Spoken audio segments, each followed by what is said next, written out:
2023 Chevrolet Traverse Review, Spatial Reasoning.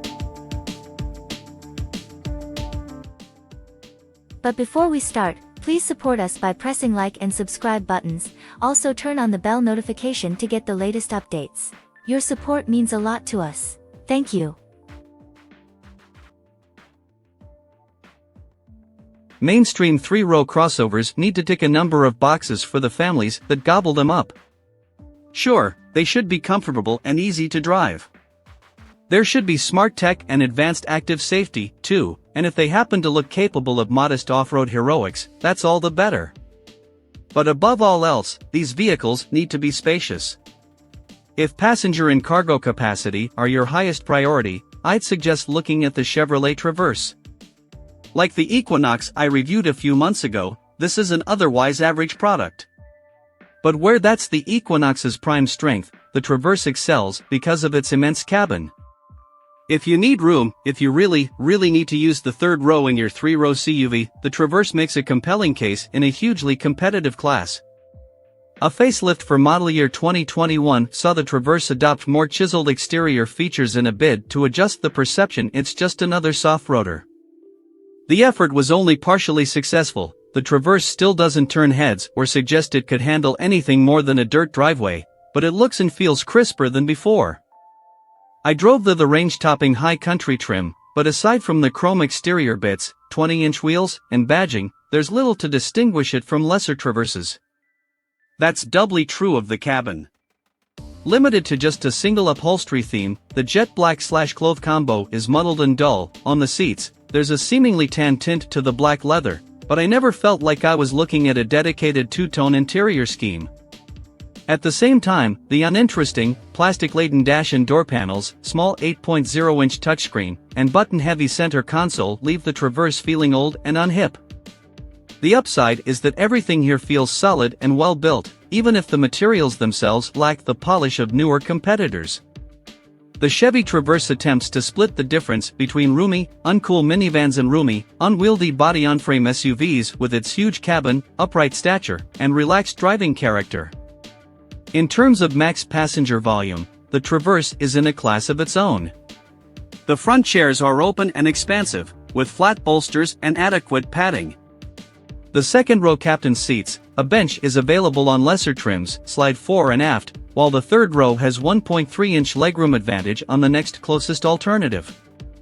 And regardless of which seats are up or folded, the Traverse leads the segment in cargo space.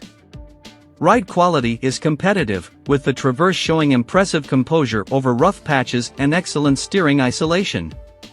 There's some tire and wind noise, but the Traverse holds its own while cruising at highway speed. The Traverse earns above-average marks here by the skin of its teeth.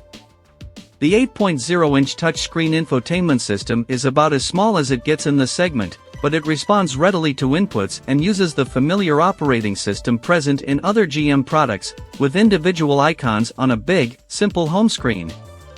And physical controls for things like the volume and audio tuning mean that the infotainment is a kind of set-and-forget thing. This high country model comes fully equipped, so customers won't need to dig through complicated option sheets to find things like wireless Apple CarPlay and Android Auto or the nifty rear camera mirror. The Traverse's performance is adequate but, like so many other vehicles in the segment, totally unexciting. The 3.6-liter V6 packs 310 horsepower and 266 pound-feet of torque, which outguns the Kia Telluride, 291 horsepower and 262 lb-ft, Honda Pilot, 280 and 262, and Nissan Pathfinder, 295 and 270.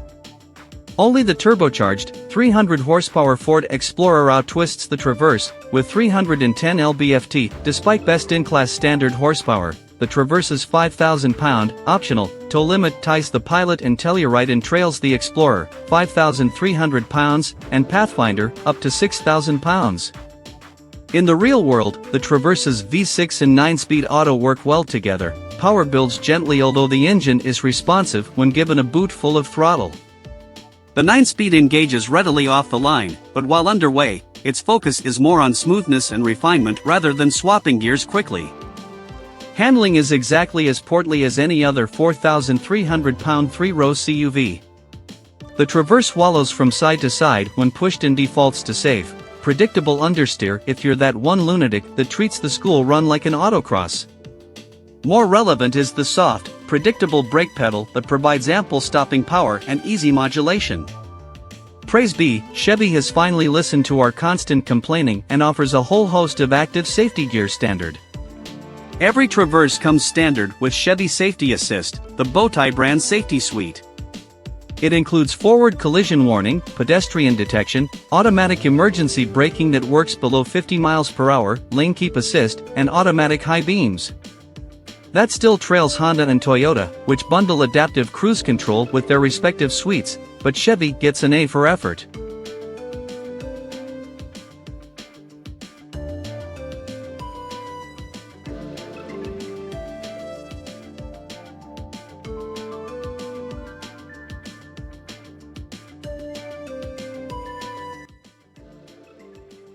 Thanks for watching. Drop a like, leave a comment, and don't forget to subscribe to watch more videos like this.